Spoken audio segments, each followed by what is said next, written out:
Bonjour et bienvenue à toutes et à tous. Je suis Adeline David, responsable d'activité à la Mutualité française Nouvelle-Aquitaine et je suis ravie de vous accueillir pour cette webconférence destinée aux assistants et assistantes maternelles. Vous êtes actuellement une soixantaine de participants connectés. Merci pour l'intérêt et la confiance que vous portez à cette webconférence. Avant de rentrer dans le vif du sujet, un mot sur la Mutualité française Nouvelle-Aquitaine. Elle fédère 200 vraies mutuelles et coordonne à peu près plus de 300 établissements de santé, 300 établissements médico-sociaux, dont une vingtaine de services à la petite enfance.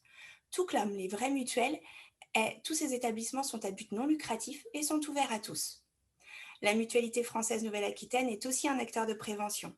Notre mission est de proposer des actions thématiques pour permettre à la population de faire des choix éclairés en matière de santé. Concernant la santé environnementale, nous proposons des ateliers depuis quelques années maintenant avec le soutien financier de l'Agence régionale Nouvelle-Aquitaine que je remercie particulièrement. Nous allons passer 1 heure ensemble pour échanger sur la thématique santé environnementale en période de Covid-19. Le but est de vous accompagner dans vos réflexions et dans vos interrogations sur le nettoyage et la désinfection, sur l'aération, sur le choix des produits, pour réduire le risque de contamination au coronavirus sans pour autant augmenter l'exposition à des polluants toxiques pour votre santé, pour celle de vos proches et celle des enfants que vous accueillez. Dans un premier temps, nous allons développer le sujet en vous apportant des informations claires et cohérentes avec le protocole ministériel et avec les protocoles rédigés parfois par vos services de protection maternelle et infantile. Dans un second temps, nous répondrons à vos questions en direct. Avant de laisser la parole à notre intervenante Anne Lafourcade, ingénieure conseil en santé environnementale, laissez-moi vous donner quelques consignes utiles. En bas de votre écran est situé l'onglet Q&R, dans lequel vous allez pouvoir poser toutes vos questions. N'hésitez pas, soyez le plus direct et le plus concis possible dans la rédaction pour que ma collègue qui est en coulisses puisse rassembler toutes vos questions. Ne citez pas de marque, nous ne pourrons pas vous apporter de réponses sur ce sujet étant en direct. Je vous remercie, je vous retrouve dans quelques minutes. Bonne conférence. Anne, bonjour et bienvenue, c'est à toi. Bonjour Adeline, j'espère que vous m'entendez bien. C'est Oui, bon? c'est parfait. C'est bon. Alors Oui. c'est parti. Alors je vais partager mon écran de façon à pouvoir dérouler la présentation que j'ai préparée pour vous en direct.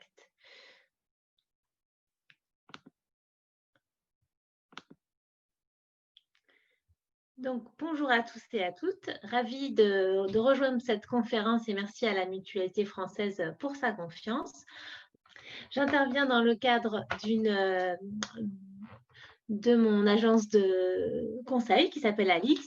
Donc, la conférence est organisée par la Mutualité française avec le soutien de l'ARS, comme ça a été déjà dit. L'ARS est très investie en Nouvelle-Aquitaine sur les thématiques de santé environnementale, notamment sur un programme qui s'appelle Santé, environnement et petite enfance. L'objectif de ce programme, c'est de mettre en place des stratégies de prévention et de promotion de la santé visant à limiter l'exposition des jeunes enfants aux substances qui peuvent être préoccupantes et qui peuvent être présentes dans leur environnement. Donc, on va protéger et la petite enfance et les grossesses de ce qu'on appelle la période des 1000 jours, particulièrement sensible à ces pollutions, à ces expositions. Comme vous l'a signifié Adeline, effectivement, tout ce qu'on va vous dire aujourd'hui est évidemment compatible avec toutes les préconisations ministérielles. Donc, vous avez dû recevoir en mois de mai un premier guide ministériel pour votre métier, donc, en tout cas pour le métier pour les crèches et les assistantes maternelles, donc tous les professionnels de la petite enfance autour du 0-3 ans. Il faut savoir qu'il y a eu une autre version actualisée en fin août, et puis là, une dernière version qui date du 22 septembre, je suis pressée. Donc le 22 septembre, dernière édition, donc c'est sur cette base-là qu'on se fixe aujourd'hui pour vous parler. Et puis, évidemment, on va aussi venir rajouter quelques consignes, puisque nous, notre volonté, c'est de à la fois lutter contre ce virus, mais aussi être capable de vous donner des indications pour limiter l'exposition à certains produits chimiques qui peuvent être présents dans les détergents et les désinfectants. Pour ce faire, on a depuis cet été produit différents documents. Un document pour le grand public qui s'appelle Coronavirus et produits chimiques, comment faire bon ménage. Vous retrouverez toutes les coordonnées pour trouver ces documents sur le site de la Mutualité. Et puis, on va aussi s'intéresser à un second document qu'on a développé plus pour les crèches, hein, qui s'appelle Contexte Covid, les fiches reco crèches. Donc, c'est sur la base de ces deux documents on va faire une synthèse aujourd'hui et vous présenter quelques recommandations. Évidemment, il faut aussi que vous puissiez vous référer aux recommandations spécifiques de vos PMI, le cas échéant. Et avec toutes ces données-là, normalement, vous avez toutes les informations dont vous allez avoir besoin pour nettoyer et désinfecter vos domiciles dans le respect à la fois des critères qui vont vous intéresser à titre domestique, mais aussi dans le cadre de votre travail. Alors, on va encore et encore parler de ce virus. Vous en avez beaucoup entendu parler, hélas, depuis le mois de mars. Donc, je vais vous redire des choses que vous avez sûrement déjà entendues, mais c'est important de refixer les choses. La première chose, c'est que c'est un virus qui se transmet essentiellement par les gouttelettes. Donc, les gouttelettes qu'on émet par notre bouche et notre nez quand on est infecté, quand on est malade. Ces gouttelettes, elles sont de deux tailles. Il y a des gouttelettes assez grosses. Et quand elles sont grosses, elles vont tomber facilement sur les objets à proximité et donc potentiellement infecter les surfaces à proximité. Puis il y a des gouttelettes qui sont beaucoup plus petites. Celles-là, elles vont être aéroportées, elles vont pouvoir se balader dans l'air et donc rester en suspension dans l'air un certain temps. Donc ça, c'est la première chose qu'il faut savoir sur ce virus. La seconde chose qu'il faut savoir, c'est que effectivement, ces gouttelettes grosses, une fois qu'elles sont tombées sur un support, on touche les supports et puis on porte nos mains à la bouche potentiellement, et c'est là que la transmission peut se faire. C'est vrai que la question de la durée de vie de ces virus hors de leur hôte, qui sont les êtres humains, se pose depuis le début, puisqu'on a eu, dès le début du confinement, des infographies qui nous disaient le virus survit tant de jours sur tel support, tant de jours sur d'autres. Et puis là, on est dans le chaud de l'action, puisque sur cette thématique, il y a eu une publication ce matin, peut-être certaines d'entre vous l'ont vu, qui disait que le virus avait une possibilité de survie jusqu'à 28 jours sur certaines surfaces. Alors, c'est sûr que ça fait un peu peur. La vérité, c'est que c'est pas parce qu'il survit que la dose est infectante. C'est-à-dire que, voilà, une chose est la durée de vie de ce virus, et après, est-ce qu'il est capable, sur un support, de nous réinfecter, même quand il est là depuis un long moment? Ça, c'est une autre question. Et encore une fois, l'infection, elle se fait quand même principalement par les gouttelettes et finalement beaucoup moins par rapport aux surfaces touchées. On va néanmoins parler quand même de façon assez importante de ce sujet aujourd'hui pour ne pas l'oublier. Dernière chose, le virus, il est quand même un petit peu fragile. Il est enveloppé d'une membrane grasse. Ça, c'est une bonne chose, parce que ça veut dire que quand il va être en contact avec du savon ou ce qu'on appelle un tensioactif, qui sont les produits moussons qu'on peut trouver dans les détergents notamment, eh ben, cette enveloppe grasse, elle va se dissoudre et ça va le fragiliser, ça va faire qu'il va vraiment se désactiver. Donc la bonne nouvelle, c'est quand même que le savon marche, et que de nettoyer et de désinfecter dans certaines situations vont fonctionner pour nous débarrasser de ce virus. Alors, il en reste que, effectivement, comme il est aéroporté, les règles de base, les 3 règles que vous avez entendues 1000 fois depuis ces derniers mois, ça va être le respect des distances sociales, avec un bon mètre à respecter entre 2 personnes, le fait de se laver beaucoup les mains pour effectivement casser la prolifération par le biais des contacts manuels et des surfaces, et enfin de porter le masque, ça aussi, vous le savez. Alors, juste ce petit schéma pour vous redire ce que je vous disais tout à l'heure, les grosses gouttes qui tombent dans les surfaces à proximité, les petites qui ont tendance à rester dans l'air et qui peuvent être aéroportées. Alors, bien sûr, tout cela est fortement limité par le port du masque. Cela dit, ça veut dire une chose aussi, ça veut dire que si on aère et on renouvelle l'air d'une pièce, la probabilité de tomber sur une de ces petites gouttelettes, s'il y avait une gouttelette infectée dans votre habitat, elle va forcément très vite baisser si vous faites l'effort du courant d'air, d'aérer, de ventiler, et puis finalement de sortir, et spécialement sortir avec les enfants. Alors là, il fait un peu moins beau, mais néanmoins, on peut encore sortir. Et le fait de sortir, eh ben, finalement, une fois que ce virus est dilué dans l'air ambiant, si jamais il était là, la probabilité de le rencontrer est forcément beaucoup plus basse à l'extérieur qu'à l'intérieur. Donc, on va en venir maintenant au produit. On va commencer par décrire cette fiche qui est sur le lavage des mains. Donc, on va parler des produits pour les mains. Alors, la bonne nouvelle, je vous le disais, que comme ce virus a cette petite membrane grasse, les savons vont être efficaces. Tous les savons vont être efficaces si vous faites un lavage des mains scrupuleux. Nous, en santé environnementale, on préfère les savons simples. Simples, ça veut dire avec des listes d'ingrédients courtes. Et puis, des savons labellisés. Donc là, je vous ai mis 3 exemples de labels très connus dans le domaine des cosmétiques qui vont faire que ces savons utiliseront des substances parmi les moins nocives. C'est pas la peine d'aller chercher un savon dit en plus antibactérien. Vraiment, les tensioactifs présents naturellement dans le savon vont suffire à éliminer les restes de virus, mais bien sûr, il faut bien rincer ses mains.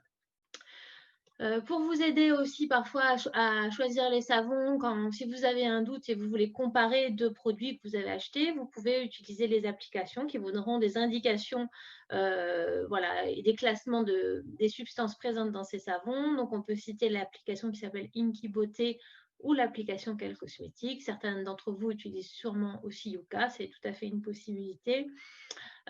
Petit mot par rapport à ce que je viens de vous dire sur le fait que le savon, il faut bien le rincer. Dans ce cas-là, tout ce qui est lingette dite nettoyante, ben, ça ne va pas très bien fonctionner puisque les lingettes, il ne va pas y avoir cet acte de rinçage. Donc, on ne va pas trop les mettre en avant en cette période de coronavirus. Et puis, en plus, on sait que les lingettes pour l'environnement, ce n'est pas génial. Donc, ce n'est pas les produits que nous souhaitons mettre en avant. Donc, ça, c'était pour le savon. On va parler de la désinfection des mains.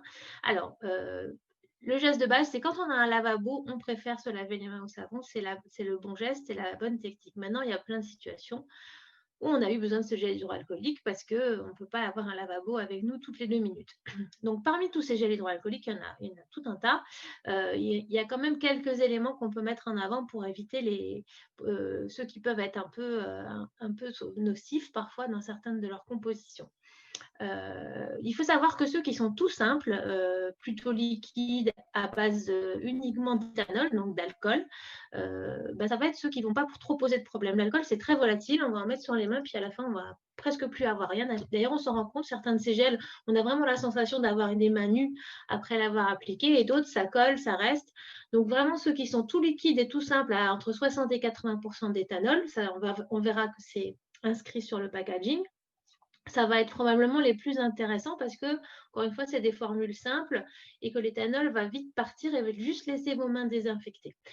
Évidemment, il faut faire ça sur des mains plutôt propres. S'il y a des salissures sur vos mains, il faut les laver d'abord au savon parce que sinon, de toute façon, la désinfection ne fonctionnera pas sur les mains souillées. Ce qu'il faut savoir aussi, c'est qu'on peut aussi essayer d'éviter les versions parfumées et colorées, puisque ça ne sert pas à grand-chose. Et puis pareil, ça amène encore des produits supplémentaires sur vos mains. Ne cherchez pas de label, il y en a pas ou peu sur les gels hydroalcooliques. Donc voilà, choisir liquide ou gel, ça c'est par rapport à votre confort. Personnellement, je préfère les versions liquides, encore une fois, parce qu'il y a moins d'ingrédients dedans et c'est des formules plus simples.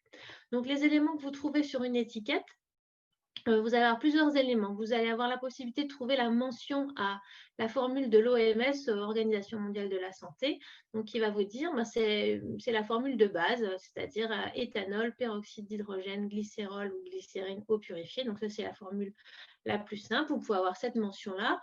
Ou vous pouvez avoir la mention à la norme dont on va parler, la NF-EN 14476. Ça, c'est la mention à la norme qui dit que ça tue les virus, que le produit est virucide. Dernière chose qui peut y avoir marqué, donc c'est l'un ou l'autre, c'est pas toujours très clair ces étiquettes, c'est la présence d'alcool entre 60, 70, 80% qui va assurer effectivement que ça peut nous débarrasser, tuer le virus à ces pourcentages-là. Donc, ce que je vous conseille de regarder surtout, c'est s'il est à base d'éthanol, s'il y a bien marqué qu'il y a un pourcentage d'éthanol dans votre produit, ça sera déjà une bonne indication parce que c'est vraiment le produit le plus simple pour tuer les virus aujourd'hui. Voilà, donc comment ça se présente sur les étiquettes, vous avez cette mention, la première, vous voyez, il y a bien écrit éthanol avec le pourcentage, et puis en bas aussi, substance active, éthanol 72%. Alors, si c'est parfumé, ce n'est pas forcément dit, donc n'hésitez pas, avant d'acheter en magasin, d'ouvrir un petit peu le flacon et de sentir, et vraiment, il faut que ça sente l'alcool. Si ça sent fort le parfum, bon, vous pouvez choisir peut-être un autre modèle pour éviter encore toutes ces molécules parfumantes supplémentaires. Donc ça, c'était pour la désinfection des mains. Maintenant, on va passer au sujet du nettoyage et ou de la désinfection, hein. Ce sont deux actions différentes. Nettoyer, ça va servir à enlever les souillures visibles des surfaces. La désinfection, elle, c'est une autre action. Elle vise à tuer les micro-organismes en présence, mais ça ne marche que sur des supports propres. Première chose à savoir. Si vous avez des résidus, par exemple des miettes sur une table, et que vous passez un produit désinfectant, tout simple, vous risquez de le désactiver. C'est-à-dire que la présence des miettes, la présence de molécules dites organiques va désactiver la capacité à désinfecter de ce produit. Donc ça, c'est très important à savoir pour la suite. Donc voilà de nouveau les documents dont on s'est servi pour préparer cette partie. Donc ce que je vais vous dire, effectivement, parmi les solutions que vous avez pour nettoyer et désinfecter votre logement, donc vous avez des nettoyants tout simples qui vont plutôt ressembler à des savons, hein, qui vont agir sur le virus, comme je vous l'ai dit, plutôt en cassant sa surface et qui vont servir aussi à nettoyer les surfaces pour enlever le gras, les miettes, les salissures. Après, le produit désinfectant, il peut venir en supplément pour effectivement finir le boulot, tuer le virus, et puis il peut aussi être intéressant pour certaines surfaces fragiles, on va en reparler. Vous avez dans le commerce des produits qui font les deux. À la fois, c'est des moussants, mais ils ont aussi à l'intérieur une molécule désinfectante. Donc, ça vous évite d'avoir à faire les deux actions. Ça nettoie et ça désinfecte en même temps. Vous avez aussi la possibilité d'utiliser la javel comme désinfectant uniquement. La javel, ce n'est pas un nettoyant, c'est un désinfectant. Donc la javel, il faut bien l'utiliser sur des surfaces non visiblement souillées, surfaces plutôt propres. Je y reviendrai, hein, j'ai une section dédiée à la javel. Le vinaigre, en cette période de Covid, hélas, ce n'est pas le bon candidat. Il a plein de qualités, notamment celui d'être un bon détartrant. Cela dit, il n'est ni tensioactif ni désinfectant sur les virus, donc il ne va pas être efficace pour tuer le virus en cette période de Covid-19. Dernière chose, pour celles qui sont équipées d'un nettoyeur vapeur, la température élevée et la vapeur sèche vont permettre la destruction du virus. Donc, c'est une possibilité d'utiliser votre nettoyeur vapeur en période de Covid.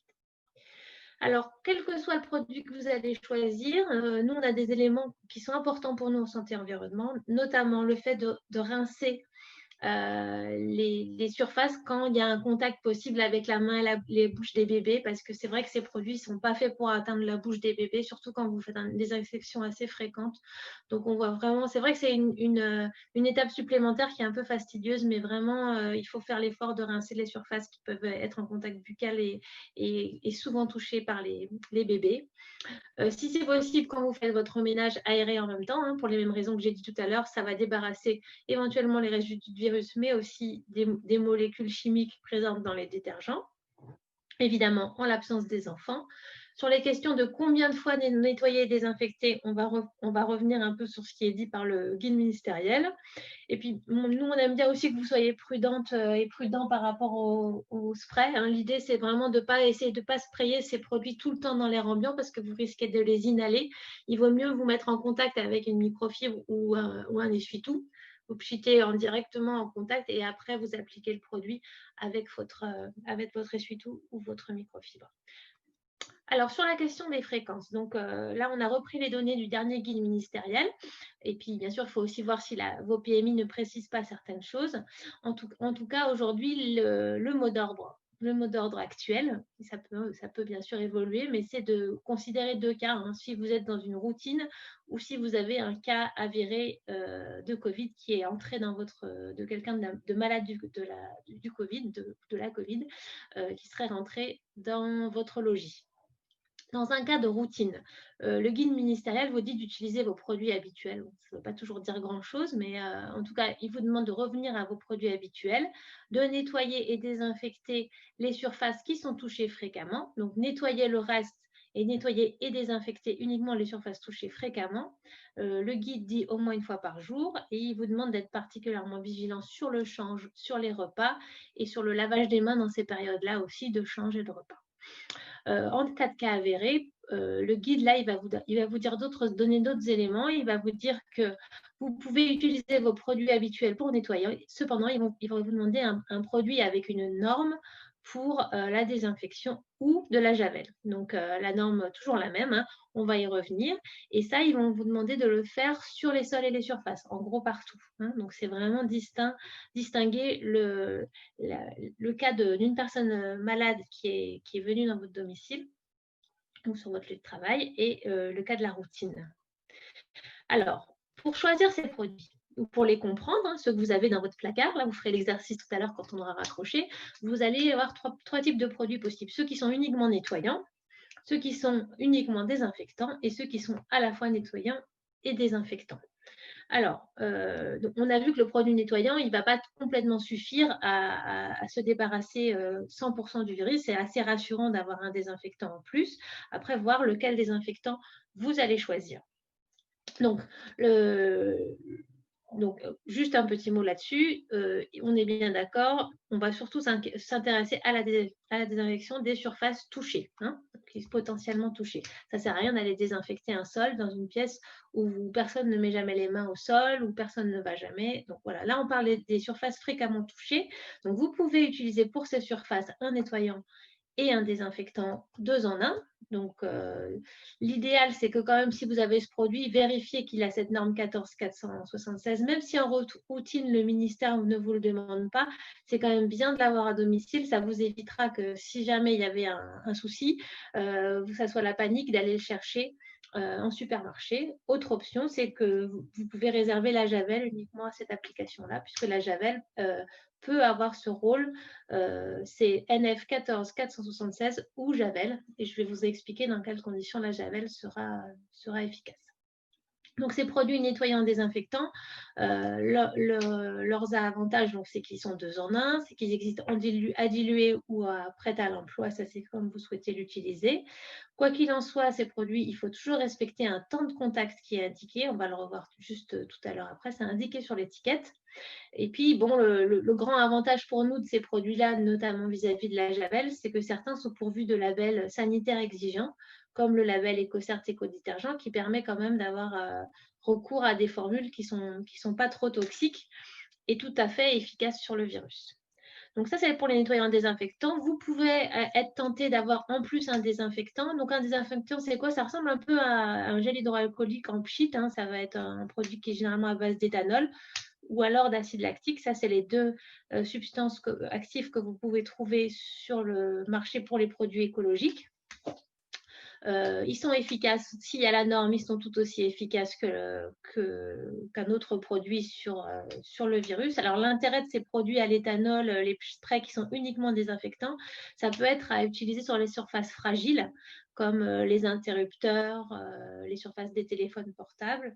Et donc ils existent avec les mêmes labels et ils peuvent être pratiques à utiliser. Toujours sur des surfaces propres, hein, en tout cas pas souillées visiblement, sinon vous risquez de désactiver l'effet de ce désinfectant si la surface est sale. Alors, comment on décrypte ces étiquettes? Là, on vous a mis 3 scénarios. La première étiquette à gauche de l'écran, on voit que c'est un produit qui dit bien nettoie et désinfecte, donc c'est un 2 en 1. Par contre, on va regarder dans la liste et on va se rendre compte que la norme dont je vous parlais, la 14476, n'est pas indiquée sur ce premier produit. Sur le second, on va voir qu'il est uniquement désinfectant, c'est un de ces petits sprays dont je vous parlais. Par contre, celui-ci, tout va bien puisqu'il a bien la 14476. Et puis, entre parenthèses, vous voyez qu'il y a 5 minutes de temps de pause qui est assez rapide, donc c'est plutôt pratique. Le dernier produit, il nettoie et il assainit et il désinfecte et il a aussi la bonne norme. Donc, allez bien essayer de lire l'étiquette tout à l'heure quand on aura, à la fin du webinaire, de façon à voir un peu si votre produit est conforme. Donc, pour vérifier si votre produit est labellisé, il y a 3 labels sur les produits écologiques, les principaux. Vous avez un label qui s'appelle le label Écolabel, c'est la petite fleur. Donc, celui-là, il n'est pas disponible pour les désinfectants. Vous ne trouverez aucun désinfectant avec ce produit-là. Le désinfectant, vous allez en trouver avec le label EcoCert ou avec un autre label qui est un peu moins connu, qui est plus vendu dans des magasins spécialisés, qui s'appelle Nature et Progrès. Donc, vous voyez, donc sur les mêmes 3 produits de tout à l'heure, il y en a 3 qui ont tous un label, mais donc l'un d'entre eux, donc il y en a un qui a même les 2 labels, celui de gauche. Cependant, il n'est pas titulaire de la bonne norme. Donc, ce produit ne va pas tout à fait convenir en cas de Covid avéré. Alors, effectivement, l'autre solution, c'est d'utiliser la javel. Alors, la javel, elle a rendu beaucoup de services, elle a été très pratique, mais elle a aussi beaucoup de défauts. Donc, ses principaux défauts, c'est qu'elle est désinfectante et pas nettoyante. Donc, pareil, hein, si vous utilisez la javel sur un support sale, un sol avec des souillures, avec des traces de pas, de la gadoue, de la boue, ça va désactiver la javel, elle ne va pas bien fonctionner. Donc, il faut quand même nettoyer avant. Elle est très réactive et donc, si vous la mélangez avec un autre produit, ça peut provoquer des gaz, l'émission de gaz toxiques, voire mortels, notamment si on la mélange avec des produits acides. Donc, c'est quand même assez dangereux. Il faut être très prudent et prudente dans la façon dont vous l'utilisez. Il faut l'utiliser pour la même raison dans de l'eau froide. Et pour qu'elle soit vraiment efficace, il faut réaliser une solution diluée à 0,5% de chlore actif, puisque c'est le pourcentage idéal. Alors, comment on fait ça? On va utiliser d'abord toujours de l'eau de javel à 2,6%. Donc ça, c'est l'eau de javel qui est plutôt dans les grands bidons.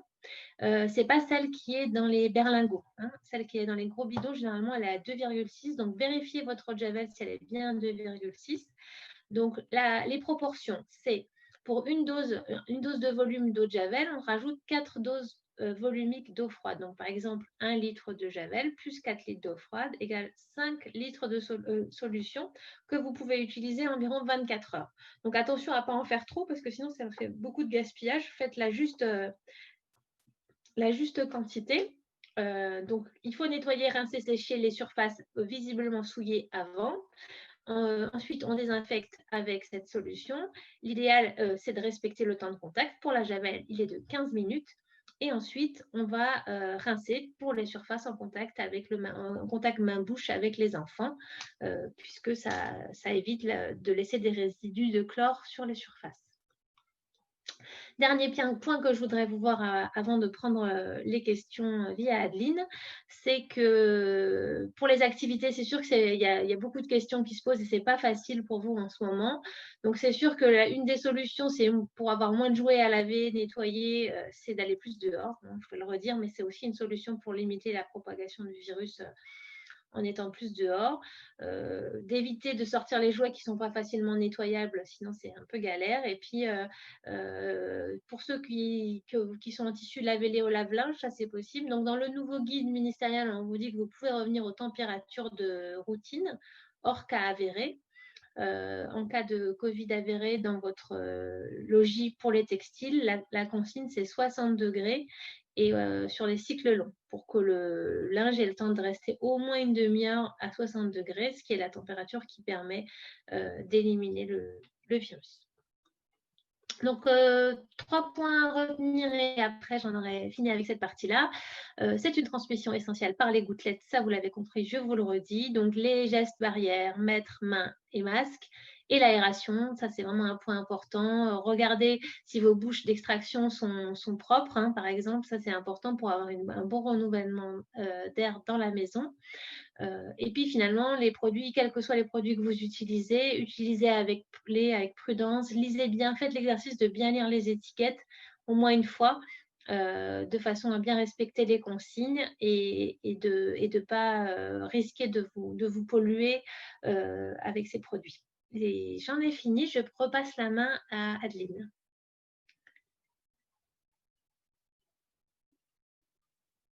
Pardon. Merci beaucoup Anne pour ces éléments. C'était toujours très riche d'informations. Je rappelle que vous avez pu poser vos questions en vous inscrivant à ce webinaire. Ça nous a permis de construire déjà cette intervention. J'en profite avant de passer aux questions du direct pour poser quand même quelques questions qui étaient beaucoup plus spécifiques et on ne pouvait pas tout aborder dans une intervention, mais je commence par te les poser Anne. Première question sur les poupons en plastique souple qui deviennent collants et dont le plastique se dégrade après avoir été passé en machine à 60 degrés. Quelle solution peut-on trouver pour laver ce type de jouet? Et est-ce bien possible de passer en machine à laver ou en lave-vaisselle des jouets en plastique? Alors, c'est jamais fait pour, hein. Le plastique et la température ne font pas bon ménage, même sur des points de vue toxiques, puisque ça peut permettre à des molécules de sortir du plastique et éventuellement, quand il commence à ramollir et tout, c'est jamais bon signe. Donc c'est pas fait pour, c'est vraiment pas fait pour. C'est pour ça que là, il faut laver à température ambiante. Donc l'idéal, c'est de laver les jouets robustes et puis qui sont faits pour, où c'est possible, hein, les trucs en plastique dur, par exemple, on va les mettre comme des Legos. On va les mettre dans une bassine avec un nettoyant désinfectant adapté, si possible avec un label. On va les immerger le temps de contact préconisé et ensuite on va les passer dans un deuxième bac d'eau fraîche pour les rincer. Puis après, on laisse sécher à l'air libre. Et là, c'est l'idéal. Même si c'est fastidieux, on n'a pas mieux comme protocole, en tout cas plus sûr comme protocole aujourd'hui. D'accord, très bien, merci.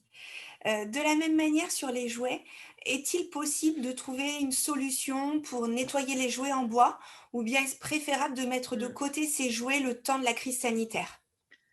Bah, c'est un peu pareil. C'est vrai que les jouets, c'est jamais vraiment que du bois. Il y a du vernis dessus et il est évident qu'au bout d'un moment, que ce soit les produits chimiques ou la température, ça va abîmer ce vernis. Et donc, du coup, il va être vraiment plus facilement aussi mangé par les petits-enfants s'il y a des écailles. Donc, c'est vrai que si vous pensez que vos produits ne sont pas assez robustes, il vaut mieux éviter de les utiliser dans cette période. D'accord. Une troisième question qui porte plutôt sur la zone de change. Tu as dit tout à l'heure qu'il fallait être, précautionneux. Sur le tapis de change, une personne nous dit: «J'utilise une serviette pour chaque enfant. Est-ce que je dois nettoyer, désinfecter le tapis de change entre 2 changes? Et à quelle fréquence et quelle température je dois laver les serviettes de change?» Ok. Alors, sur le tapis de change, donc la serviette personnalisée, c'est une bonne idée. C'est des choses qui sont faites aussi en crèche. Évidemment, si elle est souillée, il faut la changer et désinfecter le matelas. L'idéal, c'est de le faire quand même plusieurs fois par jour, par exemple 3 fois par jour. Ce qui est important, c'est de le faire bien. Parce que si on fait vite, on désinfecte, on rince pas, c'est moins. Enfin, moi, je préfère qu'on prenne le temps de bien nettoyer, bien désinfecter 2 ou 3 fois par jour, plus les fois où il y a des débordements, que de le faire entre chaque change vite fait et pas bien le faire finalement. Mmh. Donc voilà, ce serait ça ma réponse. Et puis sur la température, je crois que j'ai répondu tout à l'heure. En théorie, le guide dit température habituelle. C'est vrai que nous, en petite enfance, même avant le Covid, notamment par rapport au gastro, on a toujours recommandé de laver le linge sensible au niveau bactérien et viral à 60 degrés. Et si possible, compléter avec le sèche-linge qui va aussi améliorer la qualité de la désinfection. Donc 60 degrés plus sèche-linge pour les serviettes, c'est pas mal. D'accord et puis c'est du linge qui tient bien cette température en plus? Oui, à Voilà. 90, c'est plus compliqué, mais à 60, ça va. Mm. Ça fonctionne. Très bien, merci. Tout à l'heure, tu as parlé des sprays. Alors, nous avions une question sur les sprays assainissants. Une personne qui disait: J'utilise un spray assainissant d'une marque très connue. Je le pchite dans mon intérieur 1 heure avant l'arrivée des enfants et j'aère. Est-ce dangereux pour mes enfants? Est-ce dangereux pour les enfants que j'accueille? Et d'une manière générale, à ton avis, que peut-on dire sur tous ces sprays dits assainissants ou Mm. désinfectants? Alors, plusieurs choses. Ils se posent déjà la question de leur efficacité vis-à-vis des virus. Ça assainit, mais ça ne tue pas vraiment, ça ne désinfecte pas vraiment. Donc, quel est leur rôle? Déjà, ça peut poser cette question. Et si quand ils sont aux huiles essentielles, c'est vrai que les huiles essentielles, pour nous, préventeurs, on les considère plus comme des médicaments. C'est-à-dire, on les utilise par rapport à une pathologie dans un contexte bien clair, défini par exemple avec votre pharmacien. Là, on en met tout plein dans l'air en même temps. Donc, qu'est-ce qu'on cherche à faire? Et surtout, voilà, est-ce que finalement, c'est pas trop de molécules en même temps qu'on va tout inhaler? Et effectivement, par exemple, si c'est des huiles essentielles, les enfants de cette dame, ils sont souvent petits, ils sont dans la pièce, ben, ils vont inhaler tout un tas de substances dont ils n'avaient peut-être pas besoin et qui peuvent être actives, hein. Le naturel, c'est actif aussi. Donc, on n'est pas hyper fan de ces produits-là. S'il n'y a pas voilà, si vous êtes malade dans votre chambre, vous avez envie d'un petit peu de spray à l'eucalyptus parce que vous sentez que ça va vous dégager le nez. Je ne parle pas du Covid, hein, je parle de maladies de petits rhumes. pourquoi pas? Mais tout le temps, toute la journée, pour tout le monde dans la pièce avec plein d'huiles essentielles différentes, heu, ça peut être exposant quand même, Mmh. Et finalement, si en plus on aère derrière, on ouvre ses fenêtres, il y a peu d'intérêt à utiliser, ces produits. effectivement. Très bien, merci. Et avant de passer aux questions en direct, parce que je vois qu'il y en a quelques-unes, une dernière question. Tout à l'heure, tu as parlé de l'aération du logement. On a tous des grilles d'aération, des petites bouches d'aération. Est-ce qu'il peut être nécessaire alors de les nettoyer régulièrement? Ça oui, pour s'assurer du flux d'air dans le logement. Est-ce que c'est nécessaire de les désinfecter en cette période de coronavirus? Alors, comme on a dit tout à l'heure, la désinfection, c'est vraiment sur les surfaces touchées qu'elle a un sens. Donc, on va pas aller toucher ces grilles toute la journée. Donc, non, si, il faut qu'elles soient vraiment propres et débouchées, ça, c'est une évidence, parce que c'est ce qui va permettre à l'air de circuler facilement dans l'appartement. Mais la désinfection sur ces surfaces-là n'a pas beaucoup d'intérêt. D'accord, très bien. Alors, je passe maintenant aux questions du direct parce que vous êtes nombreux à nous en poser. Alors, première question tout d'abord sur le savon. Est-ce qu'il faut préférer un savon en pain ou un savon liquide? Et est-ce que le savon en pain peut contenir des bactéries?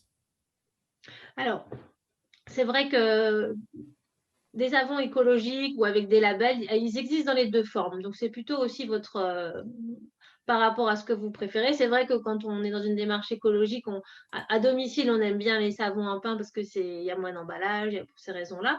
Après, en collectivité ou en accueil collectif, c'est vrai que ça a quand même une image plus propre d'utiliser un pousse-mousse qu'un pain parce qu'on le partage.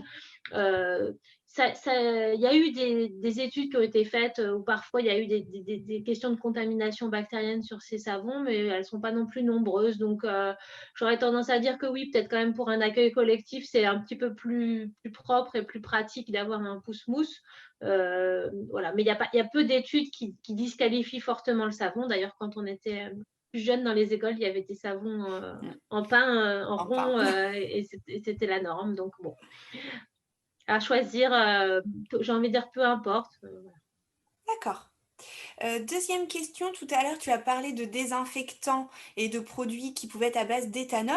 Est-ce que les eaux de Cologne à 70% sont efficaces pour lutter contre ce coronavirus?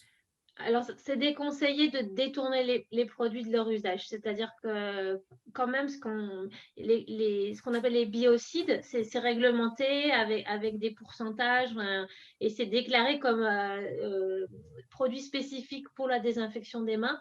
Si on commence à détourner, on prend toujours un peu un risque, hein. Donc, parce qu'on n'est pas toujours sûr de la composition. Là, quand vous parlez d'eau de Cologne, ce sont des cosmétiques et ça répond à une autre réglementation. Donc, il vaut mieux rester dans la réglementation dédié, et donc rester dans un gel hydroalcoolique pour cet usage-là, même si sûrement, pratiquement, au niveau pratique, il est probable que l'eau de Cologne dont on parle, si elle est à 80% d'éthanol, elle va faire le travail. Mais c'est assez déconseillé de détourner les produits de leur fonction principale. D'accord, très bien. Une question de nouveau sur le savon noir. Est-ce que, le savon noir, on peut l'utiliser au même titre que d'autres, savons et est-ce que c'est un bon nettoyant? Ben, pour les mains, c'est pas le même meilleur candidat. C'est aussi du savon, mais c'est pas très pratique. Donc, on Mmh, l'utilise généralement plutôt pour nettoyer les surfaces et les sols. Donc là, il va avoir son job de nettoyant et il va enlever les résidus et probablement, s'il y avait du virus, un petit peu aussi. Mais ça reste quand il reste probable que ce soit pas tout à fait suffisant en cas de Covid avéré. C'est pour ça que le gouvernement vous demande de rajouter une étape de désinfection après. Mais pour une surface non touchée, le sol au quotidien en routine, oui, ça marche. OK. Donc j'en profite, je bascule sur une autre question qui nous est posée.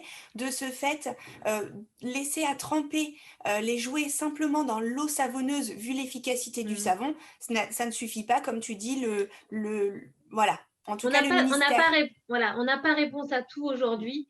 Et c'est pour ça que le ministère est obligé de vous indiquer cette étape de désinfection. Peut-être que certains produits, certaines molécules, certains savons, certains dosages sont tout à fait suffisants, mais comme c'est encore très tôt par rapport à ce virus, on ne sait pas tout.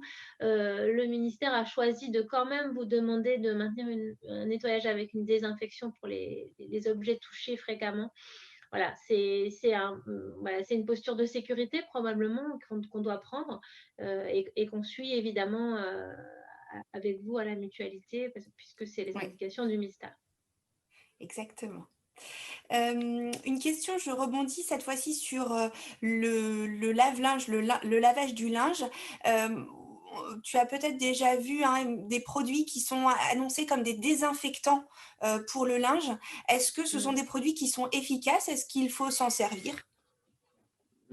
Enfin, nous, on préfère que le linge soit lavé à 60 degrés que plutôt qu'utiliser ces produits-là, parce que, bon, il y a la question de leur efficacité, il y a aussi la question de leur nocivité. Ça fait encore un désinfectant de plus au domicile, alors qu'on sait que 60 degrés, ça fonctionne. Donc, moi, je les aime moins parce que ça peut être aussi un peu de tout. Il peut y avoir des molécules qui sont un peu costauds dans ces produits-là. Donc, moi, je préfère une lessive standard avec un cycle à 60 si on a un doute entre les deux. OK, très bien. Je continue dans les questions qui nous sont posées. Un peu, on va continuer sur les produits plutôt nettoyants, désinfectants. Est-ce que l'on doit regarder aussi la mention, s'il y a mention que le produit est compatible avec les surfaces en contact alimentaire? Est-ce qu'il y a Alors, une notion? Alors, c'est un plus, c'est un plus. Si Mmh. vous avez cette information, ça sera un plus. Alors, ça ne sera pas parfait, mais ça va aussi disqualifier certaines molécules préoccupantes. C'est-à-dire que cette mention, elle fait que certains produits biocides, désinfectants, sont interdits en contact alimentaire. Donc, mais ça ne veut pas dire qu'il ne faut pas le rincer, hein, surtout parce que ça reste un produit actif. Donc, il faut quand même le rincer, mais c'est vrai que parmi ces produits-là, déjà, il y a déjà un petit peu moins de molécules préoccupantes. L'idéal, ça serait avec cette mention-là et en plus un label. Et là, on élime On encore, élimine. on a encore moins de biocides en présence possible. Très bien, et mention ou pas mention, on rince quoi qu'il arrive les surfaces à l'eau claire. Qui peuvent être en contact avec en main-bouche avec le bébé. Mm. D'accord, très bien. Hem, on a déjà parlé, hein, des produits désinfectants, donc une question sur avec quoi, peut-on désinfecter les jouets en cas de Covid? Les nettoyants désinfectants dont tu parlais tout à l'heure, ils fonctionnent pour les surfaces, ils fonctionnent aussi pour les jouets? Oui, tout à fait. On Mmh. peut les utiliser. Donc, pareil, nous, on préfère ceux qui sont titulaires d'un label exigeant parce que ça va limiter les choses. Mais donc, par immersion dans alors, plutôt les produits à diluer, du coup, hein, parce que si Mmh. vous achetez des produits prêts à l'emploi, là, ça va pas. Vous n'allez pas immerger ça. Enfin, ça va vous coûter très, très cher. Donc voilà. Ou éventuellement, mais c'est pas ma solution préférée, une solution javelisée. Mais là, ça sous-entend quand même avant que vos jouets ne soient pas trop salis, quoi. Donc c'est vrai que la solution idéale, c'est le nettoyant et désinfectant deux en un. Avec un label exigeant et surtout on réimmerge dans un bain d'eau propre après pour éliminer les résidus de produits. D'accord. Pour les jouets dont on a parlé déjà tout à l'heure, les jouets en bois, mais aussi des jouets de type puzzle en carton, ou des livres, est-ce que l'on peut, les laisser de côté, faire une Mm. quarantaine? Puisque ces produits-là, on ne peut pas les nettoyer. Est-ce que si on fait ça, on s'assure de ne plus avoir de virus dessus ou comment peut-on procéder? Ah, ça, c'est une question délicate. C'est vrai que la question se pose, mais ce que je vous disais tout à l'heure, avec cette incertitude sur la survie du virus, la plupart des données qu'on a aujourd'hui tendent à penser qu'effectivement, au bout de quelques heures, quelques jours, il ne devrait plus y avoir assez de charge virale pour contaminer qui que ce soit sur un petit livre. Mais aujourd'hui, ce n'est pas quelque chose qui est écrit dans le guide ministériel, qui est indiqué. Donc, c'est difficile, nous, même si on aimerait vous recommander ça avec du bon sens, c'est un petit peu difficile d'en être sûr. Donc, bon, il faut essayer de limiter l'usage de ces produits-là ou en tout cas de laisser les enfants toucher ces produits-là dans cette période-là, même si la période se prolonge. Alors, ça devient difficile, j'imagine, de leur dire pas de Mmh. livre ou pas de. J'ai pas de solution miracle, mais en attendant aujourd'hui, on peut pas vous dire oui, c'est sûr, au bout de 3 jours, y a Mmh. plus de problème. Encore une fois, il y a une étude qui est tombée aujourd'hui encore et on a quand même encore des zones d'incertitude, hein. Mmh. Donc on avance petit à petit avec les informations dont on qu'on a. dispose et Mmh, les études qui sont menées, jour après jour. c'est ça. Je continue sur une dernière question, alors un peu, sur des outils, hein, plutôt. On a parlé des jouets, mais la pâte à modeler, pareil, est-ce qu'on peut l'utiliser, pas l'utiliser? Alors ça pose la question du partage, hein, qu'on a Mmh, aussi, en crèche avec, notamment les jeux de transvasement, donc dans certaines crèches, ils ont choisi de faire des petites boîtes individuelles qui nomment du nom de l'enfant de façon à pas mélanger les pâtes à modeler ou pas mélanger le riz pour que les manipulations soient faites toujours par le même enfant, en leur en disant: c'est pas facile parce qu'ils ont envie d'aller, piquer dans la boîte du copain». Enfin bon, ça peut être ça la solution, d'essayer d'individualiser en tout cas le temps du Covid, surtout quand on est dans une maison d'assistante maternelle. Si c'est trois enfants, j'imagine qu'on peut réussir à leur dédier à chacun ouais. Un son petit petit peu de pot. matériel.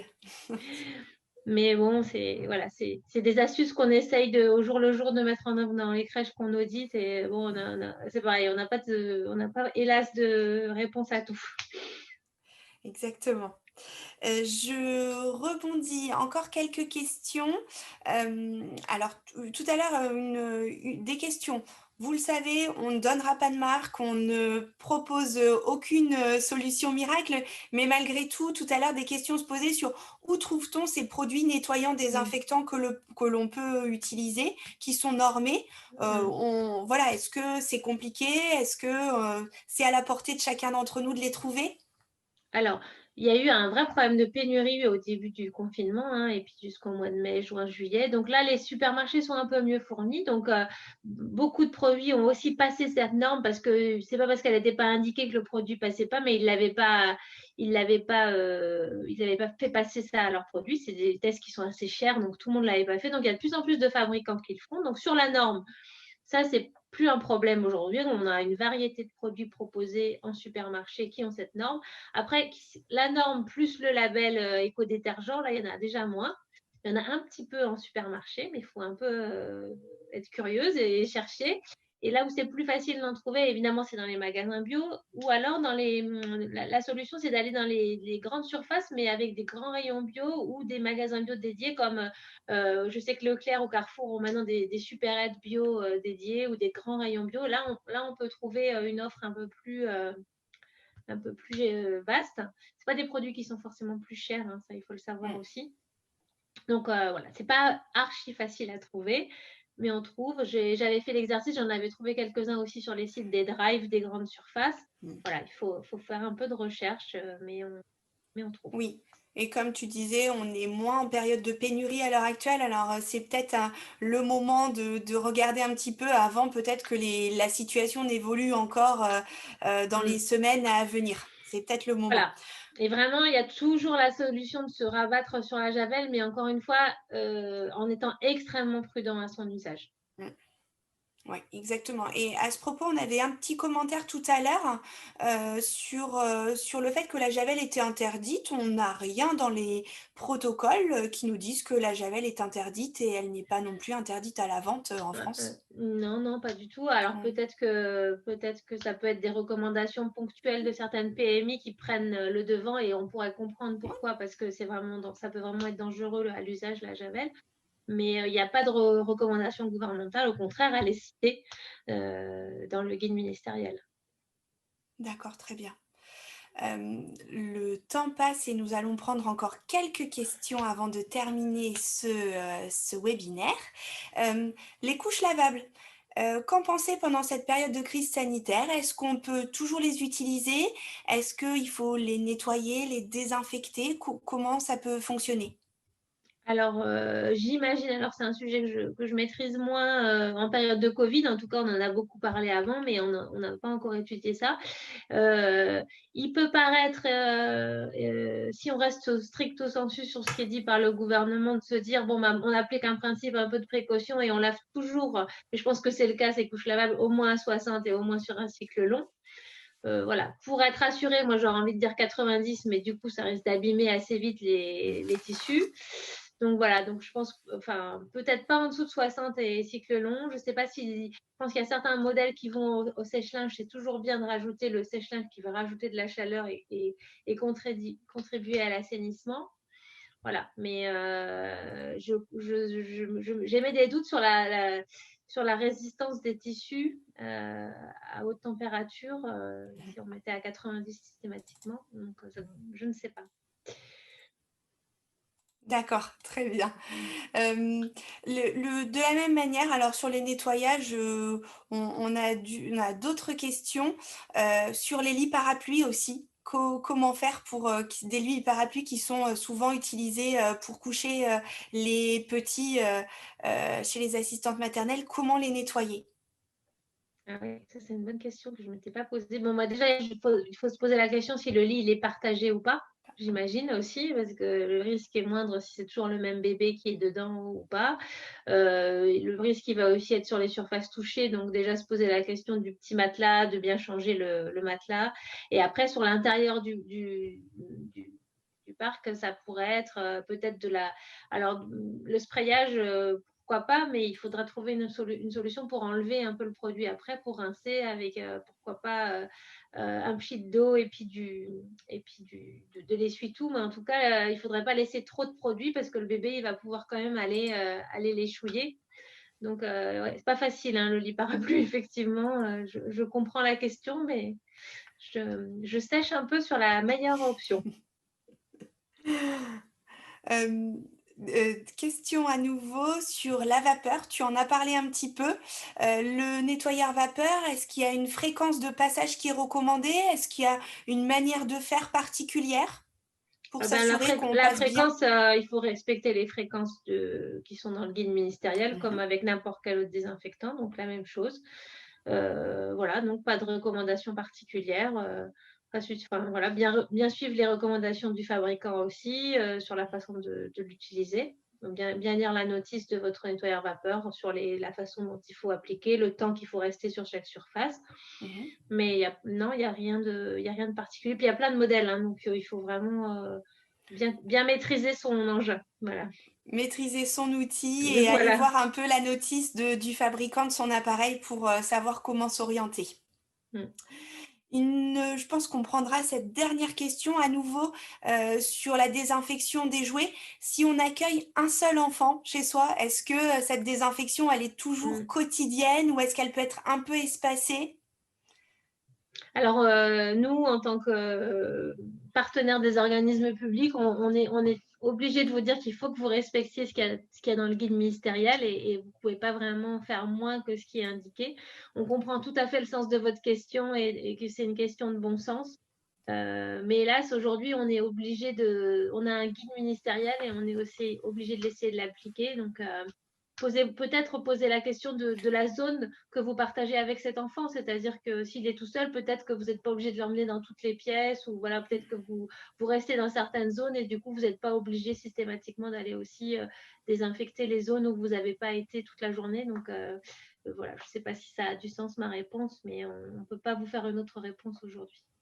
Oui, et on peut aussi vous inviter à reprendre contact avec vos services de protection maternelle et Oui. infantile, hein, qui ont peut-être soit dans vos départements élaboré un protocole, soit des consignes qui sont aussi en relation avec le guide ministériel et qui peuvent aussi apporter des réponses sur votre fonction d'assistante maternelle, sur l'accueil aussi des enfants, la relation avec les parents dans cette période. Voilà, on vous invite vraiment à aller les questionner et aller les voir ce qu'ils peuvent avoir mis en place.